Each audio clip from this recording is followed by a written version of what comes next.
Alright, there were a couple of movies that came out in theaters earlier this year that I just did not have the time to go see, but I really wanted to watch them, so I'm gonna catch them on streaming. This is the first one, so here's my review.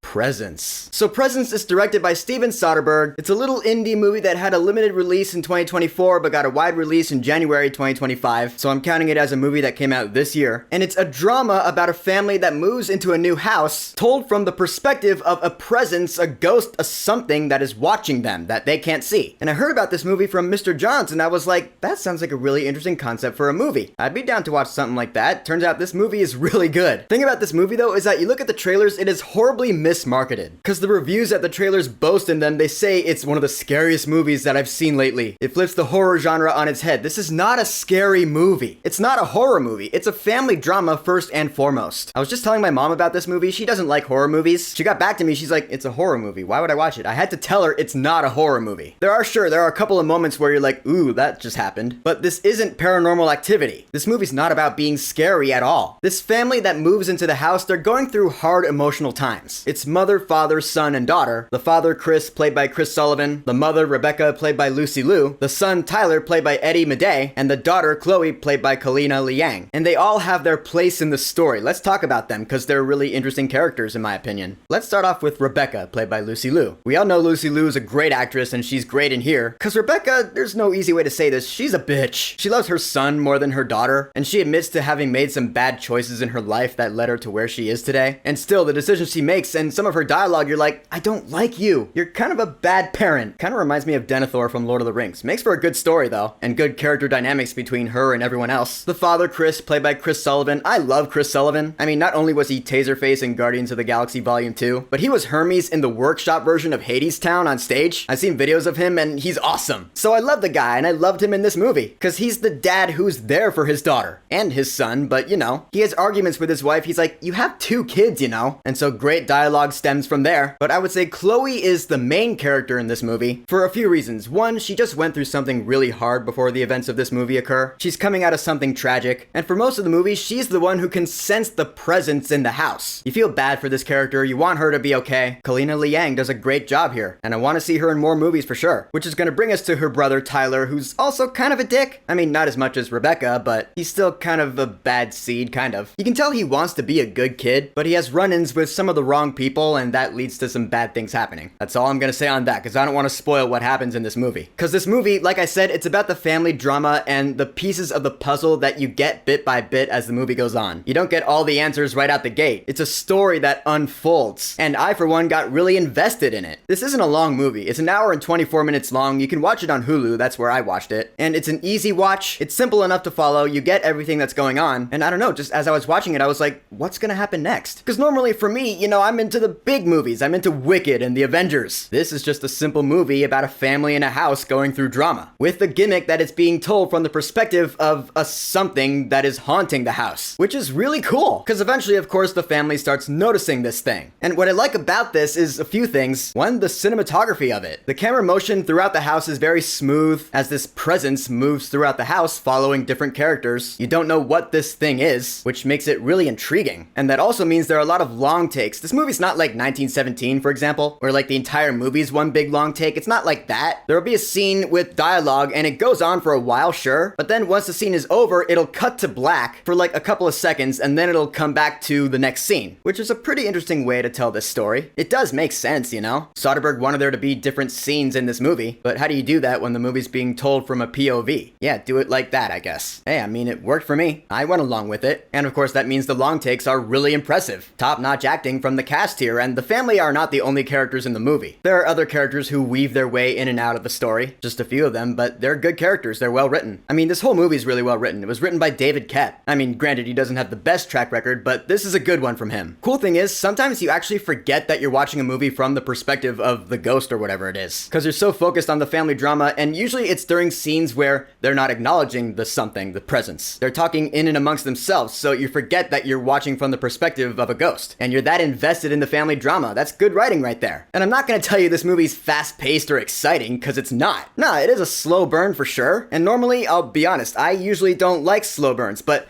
This is the kind of slow burn that I do like, because again, I got invested in the characters and the drama. Again, the trailers marketed it wrong. It's not a fast-paced horror movie. It's not that. I guess I can kind of understand why it was marketed that way. Makes it seem more exciting and probably gets more asses in seats. That's far from the first time that's happened in Hollywood, and it'll be far from the last, I'm sure. But I still love the fuck out of this movie, man. It is rated R, but for strong language only. There's no graphic blood, there's no nudity, just a lot of F-bombs. That's it. And also, this movie has a musical score, which is also really good. I mean, it's nothing special. A lot of slow strings and piano, that's pretty much it. But it does its job well. It adds to the dramatic tone, especially during the more dramatic scenes. I gotta give it props. Guys, in the end, Presence, this is gonna sound weird for sure coming from me, but it's one of the best movies of the year in my opinion. I was hooked in the family drama I didn't want to stop watching. I don't know, I guess something simple like this is what you need every now and then. Yeah, I love the big movies, I love Superman, I love the Fantastic Four First Steps, but Presence is just, it's a more personal story that has one of the best scripts in a movie I've seen this year so far. It's sad, it's emotional, definitely check it out. Like I said, it's on Hulu, it's short, so it won't take too much time out of your day. It's got my highest praises and I can't recommend it enough. So Presence, have you seen or watched it yet? What are your thoughts on it? And what's your favorite Steven Soderbergh movie? Whatever you think, go ahead and leave a comment.